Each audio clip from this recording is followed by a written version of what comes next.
Hey, this is your cousin Keith with another episode of Real Talk, Real Money, where we talk about your wealth mindset, your financial freedom with no flexing, no fluff. We are your hosts. Let's get into it.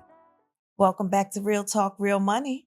I'm Lonnette, and I'm sitting here today with my co-host, Keith, Kuzzin Keef Jones. We're happy to be here with you. Today, we're going to talk about something that I know every family has had to deal with at one point or another. Where did the money go? You get paid on Friday. Come Monday morning, you're scraping together cash for gas money. Where did the money go? You've got two incomes in the house because normally you're a dual income family. Somebody probably has a gig job on the side, working overtime, or even a second job. So you really have three incomes in the house. The tax refund comes through, it's gone in 60 days. Your bonus hits at the end of the quarter, everything's gone.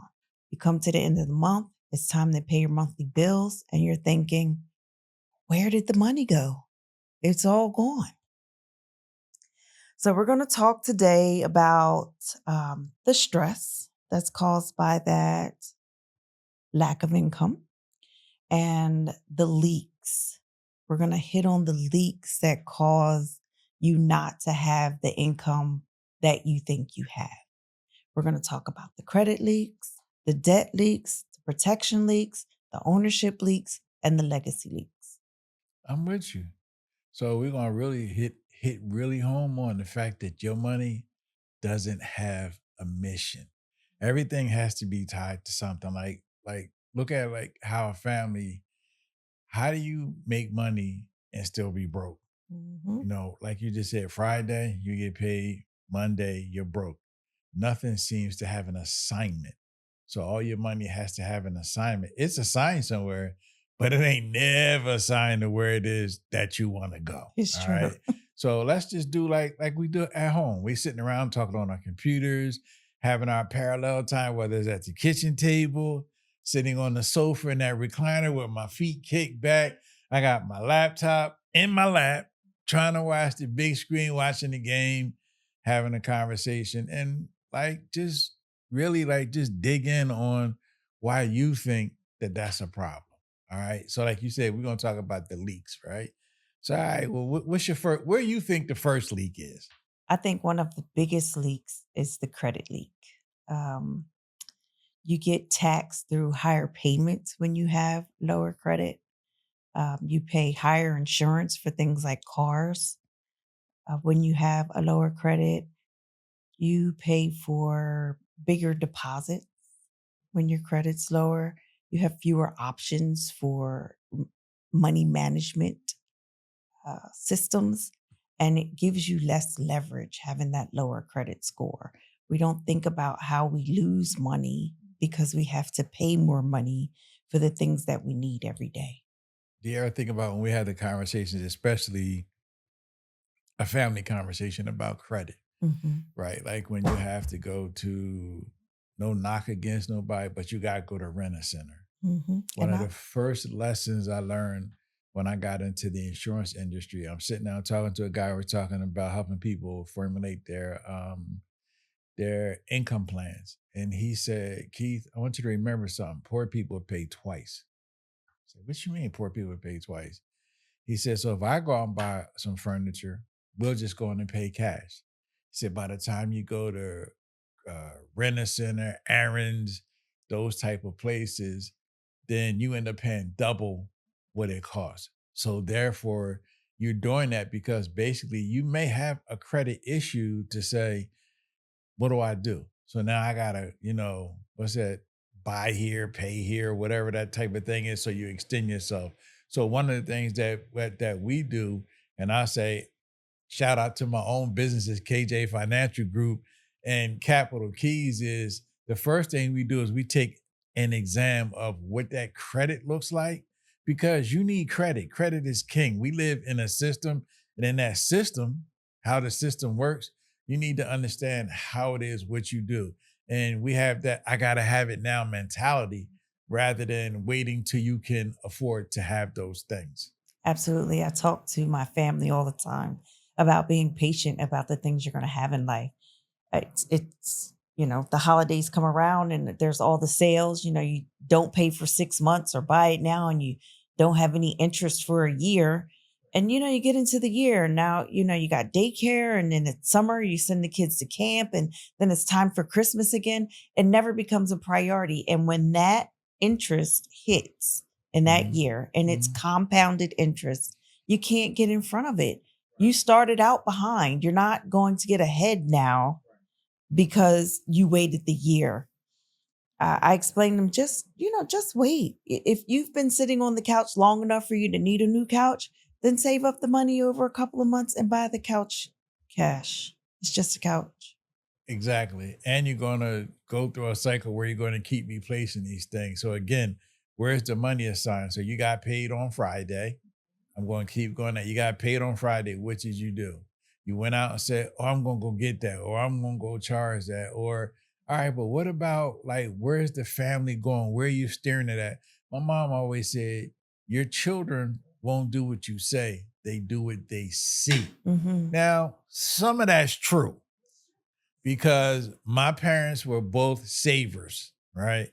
And with them being savers, they were very structured in everything it was that they do. Now, my dad had a higher taste, and my mom was very, very, very conservative. So I saw that and I just kind of mirrored that. But there are periods where I kind of went a little off the rail. I paid for it and then figured out how what I was going to do later.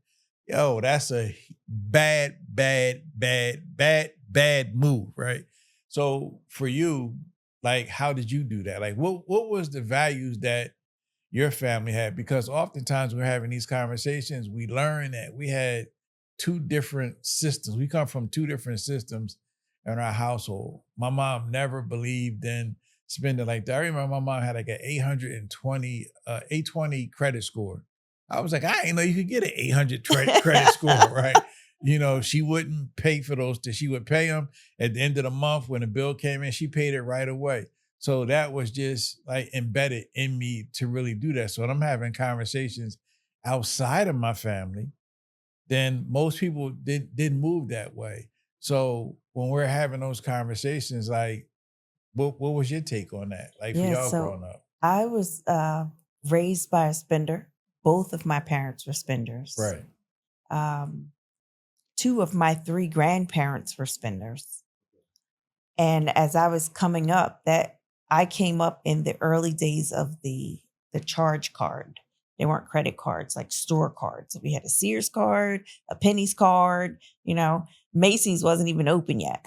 And Mhm. so I remember my grandmother taking my sister and I to Sears, and she bought bicycles for all of us for Christmas.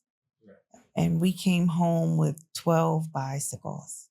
And my grandfather, who was the only saver I'd ever met until I met you, Okay. he said, "Dora, I can't believe you spent all my money."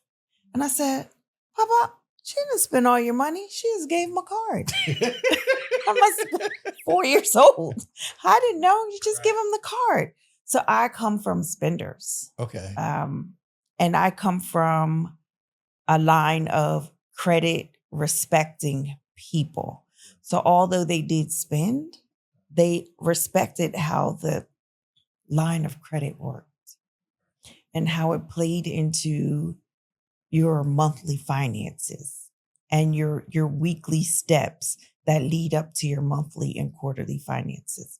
And so although I was taught that it's okay to spend, I was also taught that it is required to pay. Okay. But now how did that in your own life, did you follow those same steps? Did you teach like all those like same things, all those principles? Did you practice all that? I practiced it when there was enough money to go around to practice it. Uh, I think sometimes the issue is when there isn't enough money to go around. You do things to manipulate your world to have what you need, and you Mhm. deal with some things later. And so then you have to come to a place where you decide, am I going to earn more or am I going to spend less? Like you literally have a sit down with yourself so that you have to sit down with your partner to have that really come to Jesus moment to say, what are we doing and why am I doing it? Right. But was you always like that? Like for me, it was they used to say I was cheap when I was little. Like I count my money. Like I ain't spending all my money. Because if I had $1 and I realized I went here and I spent that, whoa, wait a minute. This ain't working for me. No, So I was always a spender. yeah, I was always a penny pincher, thrifty, No. some would say. In some senses, I was a I little say thrifty. frugal. Frugal. Yeah. Frugal. I like nice things. Don't get me wrong. Like we drive nice cars. We got a nice truck. We travel a lot. But I always like nice things. But I wasn't the person, again, to say, buy it now and figure it out later. Like that never flowed for me. So I guess even having the types of business that we do, it's a natural fit for me. So I like the credit. I like to see my money growing exponentially. So like, how do how do I do that? So I tried to pass those same practices and principles on to, I'm gonna say, to our children. Some of them got it, some of them don't. Like I hate when we watch these shows and they go like, everybody's got it together. Excuse me, I say that's some BS. I agree. Because we have clearly said, don't do that. And they did. Or I remember I was in a seminar and the guy was talking to like a bunch of millionaires and everything. And all of them was saying, he said, man, I got 4 kids. And he said, one of them, I guarantee you, he said, before the death certificate is printed, he's going to be down at the Mercedes dealer talking about what he going to do with the money. He just going to spend and don't care. So that's what I'm talking about. Yeah, I'm a spender. And so I spent the first 25 or 30 years of my adult life in debt leaks, right? I had the credit cards that I never paid when they were supposed to be paid. I had the personal loans, car notes, buy now, pay later. You Right. go into collections and you have to pay more. You have old accounts sitting on your credit because you're buying things that you're not paying for on time. And so it just literally drains your monthly cash flow. It drains you. The extra money that should be moving toward your legacy Mm. isn't, because you're paying it out as if it's part of your monthly expenditures. It's not. Interest and late fees should not be part of your monthly budget. Wow. You should be putting that $150. I mean, even I don't know if banks still do this, but an insufficient fund fee, they used to be like $40. If you get if you get 4 insufficient fund fees a month, it's $120. That should be going toward your legacy. Your legacy should be first. You Right. cannot build legacy on leftovers. Well, I like that. You can't build legacy on You leftovers. can't. It has But to come first. I do want to let you know that they still do have insufficient Do fee they? charges. Yeah, that's still a thing. I mean, That just means you ain't been in that space in a long time, right? So it really still is a thing. But I like what you just said with that. Okay, all right. So let's move on. So what else what else you got for me? Because you like, babe, we need to talk. I know. All right, so you on the roll. So go ahead. I'm just wondering what you think about the debt leaks. Like how would you suggest a person regathers themselves and is able to commit to doing something with the money that used to be a debt leak? Well, I say over the years, like these things again have been just embedded and I don't want to say the word like beat into us, but over and over and over. It was like, where are you going? There What are you you go. doing?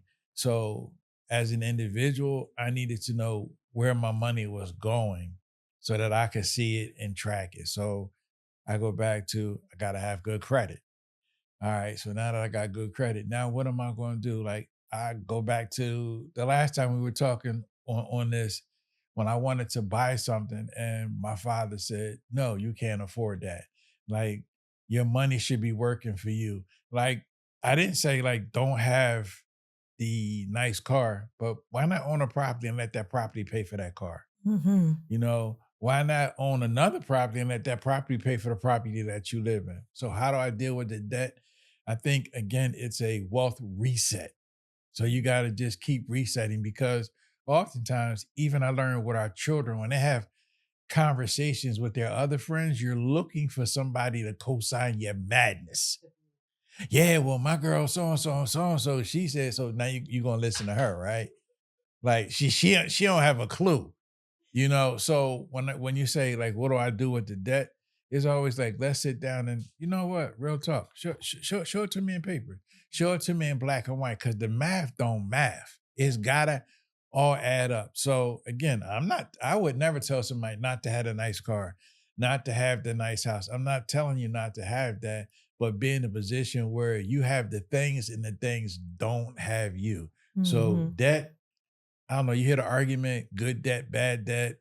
We could argue that or debate that at another time, but you want to look for things like what's the equity in what it is that I'm getting, and even if I have that, how am I making the money? Yes. Because now, like, the growing trend is look at what these people did, look at what these people did.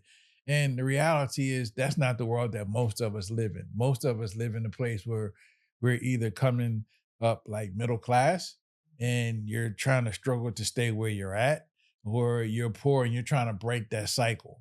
So everything is based on how you spend the money. Like my grandmama always said, it ain't what you make, is what you save. So when I take those things, you said you can't live off of that, then you have to learn how to say, I can't really afford that right now. Yeah. So I got to live within my means until I can live in another space. And you keep growing. And I think you said something else earlier today when we were talking about, I'm going to say what Biggie said. Biggie said it, more money, More more problems. problems, Yes. right? All right. More money, more problems. So I like the idea of the reset, as you Okay. call it.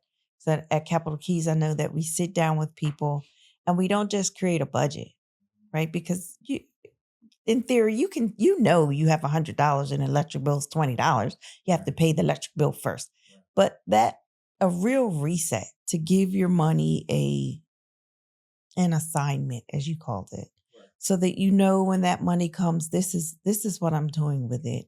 So you won't be more apt to go out and buy that new couch Right. because you're following the plan. Yeah. The third thing was the protection leaks. Okay. The protection leaks often cost the most money at one time, if that makes sense. So, yes, we lose money in interest and late fees and insufficient fund fees. But when we don't have our life protected, when we're not protected from death, disabilities, when we don't have health care and we get sick, when we have, yeah, it's expensive. Um, when you have emergencies that wipe out like years and years of progress, Mm-hmm. like a fire. Uh-huh. I remember my mother's house burnt down and everything in it went with it. And so it cost the whole family. The whole family, my grandparents, my aunts, my uncles, my mom's children. Mm-hmm. Like it took all of us to pull resources to reset her in that process. And so I think about how one event can cost a family so much. And it did not and does not have to if you're not suffering from the protection leaks. To think about a 3-day hospital stay is like $125,000 now. If you $125,000. And that's if you don't have any extra, and I say that in air quotes, if you don't have any extra tests run. If you have the standard X-ray, EKG, CAT scan, if you start talking about MRIs, bone scans, and the price goes up more. Well, to answer your question about protection, okay. So again, later in life, like again, being a saver doesn't necessarily protect everything because something that we both dealt with that we never even saw coming. Like my dad always said, not if it rain. He said, boy, it's gonna rain. It's gonna rain. It even rains in the desert. So what made me just think about was that day we were moving the TV onto the stand. Yes. You remember that? I do. I know you remember that, right? It was my birthday Yes, weekend. it We was. was chilling, doing stuff around the house. We moving. I heard this pop, pop in my back. I'm like, oh my God, what is that? He said, you know what? You go ahead and lay down. We just decided to chill. Life is going good. You live in sunny Florida. You chilling, just living life as you want life to be. Go to you said, you know what? You got to call the doctors. I said, all right. So I can't think of his name. Now we called. He had a clinic. I went over to the clinic. Remember they had me taking all those tests. We go take the test and they go, did he fall? Was he in a car accident? No. None of those things, right? Go back to the doctor. The doctor said, you see the hospital right over there?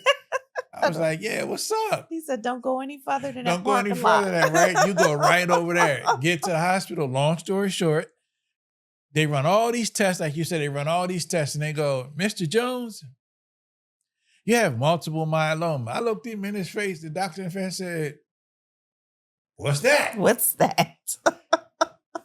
Okay, you have cancer. I said, I got what?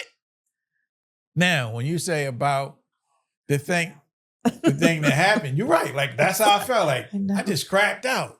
So something happened that we had never planned for. We were saving the money.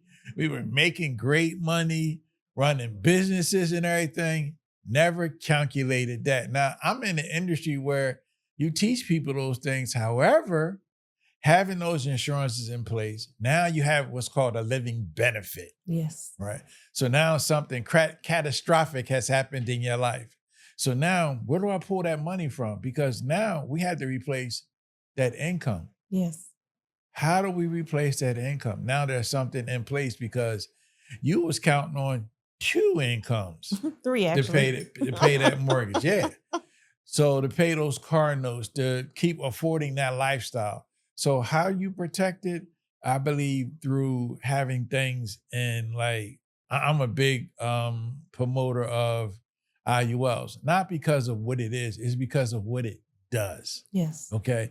We don't really ever talk about those things. So if my money's in here, now if I need it, we can get to it. And we had to go get it to say, now we need this to live off of. The beauty in it is it will continue to grow. The also other beauty in it is now we can also become, as you always hear people on TV talking about, be your own bank, be your own bank. Well, now it put us in a position to do that. So now we still have coverage. We can still maintain our lifestyle. So the younger you are, the sooner you start those things, whether it's a whole life, an IUL, whatever, put your money somewhere where it can protect you, because if one of those incidences happen, something's going to happen. There's going to be something happen to the house. There's going to be something happen to the family members. There's going to be something happen with one of the children. Unfortunately, life is lifing. So that's how I believe that, being able to do that is something to be able to protect your money. Like it's not like a set it and forget it mentality. Now, I ain't want to bring that up, but does that make sense in terms of protection? I said, we got to put money here. We got to put money here. And it's like, no, we ain't going to do that. No, we need to do that. So now when all hell breaks loose in your life, now you're not as distracted because you're not worrying about the income. You can focus on the thing that matters the most. So that's for me, like that's how I think you should protect it. And I think every individual, because if you're single, you still need to be able to protect yourself, because what about your parents? What about the other people? Like you said, when mom's house burned down, everybody had to come in to help with that. Had they had things in place to protect it, it would have never been an issue. I agree. So we good on that one? We agree on that one? We do, we agree. Cool. So I want to talk about the ownership leaks. Okay. You have money globally. People have money coming in every month. Yeah. It all goes out. Mm-hmm. And we have few assets. And assets give us a foundation to lean on when we need other things, right? So we have no assets, but the money's going out to bills, subscriptions, loans, lifestyle, entertainment, events, and there's no asset building. I looked at a recent concert ticket, and it was like $970 a ticket. What? Yes. And I thought, it's not even like on the front row. When they fall off the stage, they're not even going to fall on me. And so I'm paying $1,000 to Right. sit in the nosebleed section. And that money could have gone into a stock, a bond, a Right. IUL, something to give me leverage later. So Because this is about leverage. when you say asset, like how did you put that? Ownership, right? And the asset. Like, what do you mean, like ownership? Like, you talking about me owning my stuff, or like what do you mean? Yeah, I mean ownership. When a person has put their money into something that allows them to control it. Property, intellectual property, because I'm huge on education. Absolutely. Assets, something that's tangible, not just taking that $1,000 that you were going to pay for the concert ticket and putting it in a savings account. Even a high yield savings account Right. is not going to give you what an IUL is going to give you. Right. And Not so long term, right? no, not long term. And so I think about how those ownership leaks begin to lead us to a place where it's directly impacting our opportunity to build a legacy. Because we spent the money, what looked like a very important event at the time, really turned out to be frivolous. You made me think, and I ain't gonna put nobody on Front Street, but it was the Beyonce concert. Ooh, no, you didn't say the name. Right. I gotta go see B. The kids were And raving they about took it. a loan from their 401k Yes, they did. to go to the I concert. didn't want to point my kids out. You ain't had to say that. You ain't had to say that. But it was like, nah, They you don't loved do it. that. I can They put bought it back. Like, clothes. once it's gone, it's gone. Now, here's the other thing you're saying about ownership. Once you take something away from that, you say, I'm going to put it back. So let's just say you took out a small amount, but it never goes back because you took it. So you're not gaining interest off of, let's just say you took out 10,000 and now it's 90,000. So now you're only going to you got to build that back up to get back to that space. So you'll never get the compounded interest that you thought you were going to have because you took it out. Okay? Right. It stops. It's a Exactly. 401k, a 403b. Once you take that money out, it stops earning. Right. You can't You rob the house. can never catch up. Right. You can't steal from the The house. house Now, always wins. when you said about like the IUL, when you get that loan, most people don't understand how that actually works. So I'm not going to go into a lot of details about that. However, your money, you'll never lose that money. So you're borrowing from yourself. You do pay back. Yes. Don't listen to the people online telling you don't pay. It's interest on it. Yes. Now, depending upon what company it is, depends on the interest. And it's usually very low. So sometime between 3 to 5% on that, but you can pay it back. Now, if you don't pay it back, what happens is it comes off a death benefit when you go. They don't tell you that either. But you need to know that. So that's me owning my stuff, right? Yes, because even 3 or 5% interest is much lower than what the bank would do or a credit card. Right. Right. So you need something like a goal, like to be able to again, like keep protecting that and then take like onus of what it is that you're doing. Like, don't walk around delusional. Like my mom said, the greatest lie ever told is the one you tell yourself and believe it. No, you're not going to put it back. No, no, no, no, no. You're just not going to do that. So that's what that means. So when you sit down as an individual, or if you're in a relationship, to be honest, or when you say those big, what did you say last night? Big purchases, big ticket items. purchases, Yes. without consulting with my business partner, because if you're in a committed relationship, I'll say it like that, then that person should be in the loop of whatever it is that you're doing. So when you're saying like own it, is that what you mean? I do. I mean to the ownership is about taking that lost money. I don't want to say wasted money, that Right. lost money and investing it into yourself so that you have ownership in the item that you put that money to. So like, and then to add to that, when we talk about like the ownership, if you have children, you can get them started like out the gate on top of everything. We call it like the gift of a lifetime, like what we call like the $1 million baby. Like you're putting money away for their education. Now, people want to compare that to like the other college savings funds, but if you don't use it for that, then You can't get anything out of it. can't get anything out of it, right? So now you're actually taxed on that money. But if you start them out, whether it's an aunt, uncle, cousin, grandparent, you say, what I want to do. So you can have them as millionaires by the time they're like in their 40s, depending upon how much money that you send it. So even teaching the children from the beginning how like to get down with that. So Yes, like my to put million all that dollar together. babies. That's right. And we got how many of them? $15 million 15 of them, babies. right? So That's right. we ain't all the way there yet, but sheesh, we So on our way. we have time. Yeah. So that lends to my legacy. And so let's talk about the legacy leaks real quick. Every generation starts over when there's no estate planning. I want you to really think about that.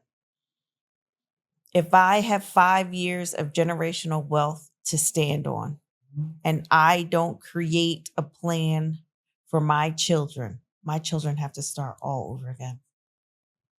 So for the 5 generations that worked hard and toiled for me to be able to stand here now, go to waste, Right. or me not pay it forward to the next generation, Right. literally is a waste of money. I'm talking no estate planning, no beneficiary review, because things change. No trust conversations, no financial education. I see so many people, and we're living in the now. What am I going to do now to be able to take care of the kids? I got to send the kids to college. They need a new car when they graduate so that they can go to work. But we're not thinking about what really happens when it's time to leave a legacy. And I was watching a show where the lady, she was talking about how, we sugarcoat death. We say things like, oh, they passed away. I remember that. They're expired. Right. She said, no, I'm going to die. Right. I'm going to die. And when I die, Right. what do I leave here for the next generation? Right. Because I'm going to die. Right. And so I question, anytime I sit down with someone and they're thinking about their life, I ask them to think about end of life and what the plan is for your end of life and how that end of life is going to impact your next generation. Well, absolutely. We talked about that over the weekend with some other family members and how to keep passing these things on. For our family having properties and things, assets being passed on, Yes. now is about, again, the ownership is tying even the children into it, bringing them into the conversation, teaching them how to move forward in this process. When you just said something about a trust, as you know, we're like deep into the trust aspect as well. So not only do you have the restructuring of your credit Mm-hmm. to be able to move forward, to be able to get the funds that you need to purchase your properties, to be able to scale your businesses, to be able to protect those assets, and then most importantly, to protect and pass those things on, to be able to educate the family on those things. Now, what I'm gonna say is, like in this episode, if any of those things like kind of touched you and you thought about it, I'm going to suggest that you have a family wealth strategy session. Sit down, look at your credit, send the letters that you need to send. Some of the stuff you can do all on your own. You can go to Chat GPT, write dispute letters, things like that, and then start to get it. Now, once you get to the next step, I strongly suggest that you sit down with a trained professional to be able to help you, as you say, like to reset that, to come up with a structure and a plan. Now, if that's something that you really want to do, you can just comment the word reset and we'll reach out and I'll set up a time we have a free consultation. If anybody else has any further interest, this is the one thing I will ask you to do is we'll continue to talk about this in future episodes, but most importantly, continue to follow us and also subscribe to our channel because it'll help us grow, it'll help us reach more people, and also share it with a friend. Share with a friend. Everybody, let's do a reset. This episode is sponsored by KJ Financial Group. At KJ Financial Group, we help families and business owners understand financial strategies that can create more protection, more options, and a stronger future. Because it's just not about the money, it's about having a strategy for what's next. KJ Financial Group helps families with purpose. For more information, call 877-386-5514. Today's episode is sponsored by Capital Keys Financial, your resource office for personal and business financial consulting. Capital Keys can be reached at 855-916-9533 and is located in the Delaware Valley and Tri-State area.